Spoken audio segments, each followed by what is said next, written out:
On a fateful Sunday in September 1957, the rhythmic clatter of train wheels against rails turned into a cacophony of terror.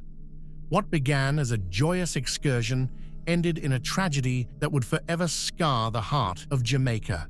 Today, we remember the Kendal Crash, a disaster that claimed close to 200 lives and shattered a nation's soul. For over a century, the railways had been the lifeblood of Jamaica. Since 1845, when the first trains rolled from Kingston to Spanish Town, these iron arteries had connected communities, transported goods, and carried dreams across the island. But on September 1st, 1957, they would carry something else, an unimaginable horror.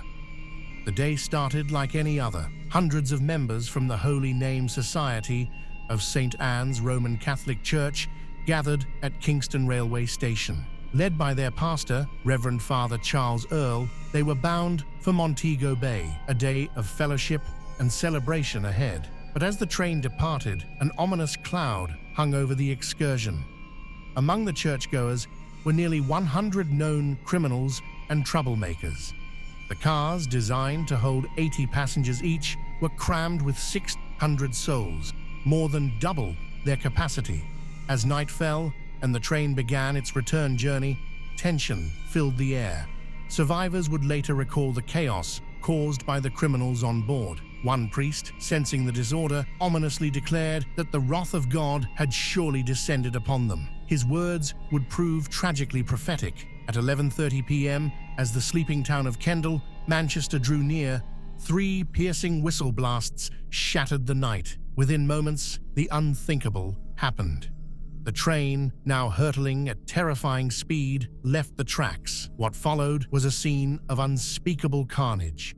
Twisted metal and splintered wood lay scattered across the countryside.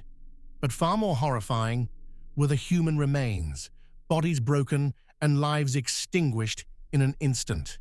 Nearly 200 dead, 700 more were injured. It was the worst rail disaster in Jamaica's history and the second worst in the world at that time. As the news spread, hundreds rushed to the scene. They were met with a sight that would haunt them forever. Row upon row of bodies laid out on an embankment. One survivor described them as looking like bundles of dirty clothes, a heartbreaking testament to the fragility of human life. In the days that followed, investigators pieced together the cause of the tragedy. An incorrectly placed brake valve, possibly tampered with by some of the troublemakers on board, had failed. The overcrowding had made the situation even more deadly.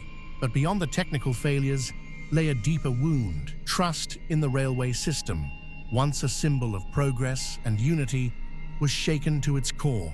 Reports of looting and robbing the dead and injured in the crash's aftermath only added to the national trauma. Today, 67 years later, we remember.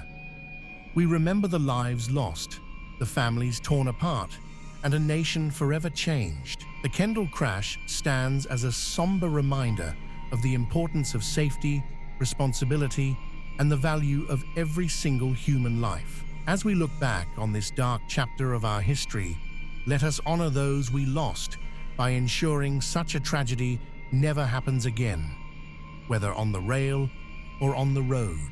May their memory be a blessing and a call to create a safer, more compassionate Jamaica for all.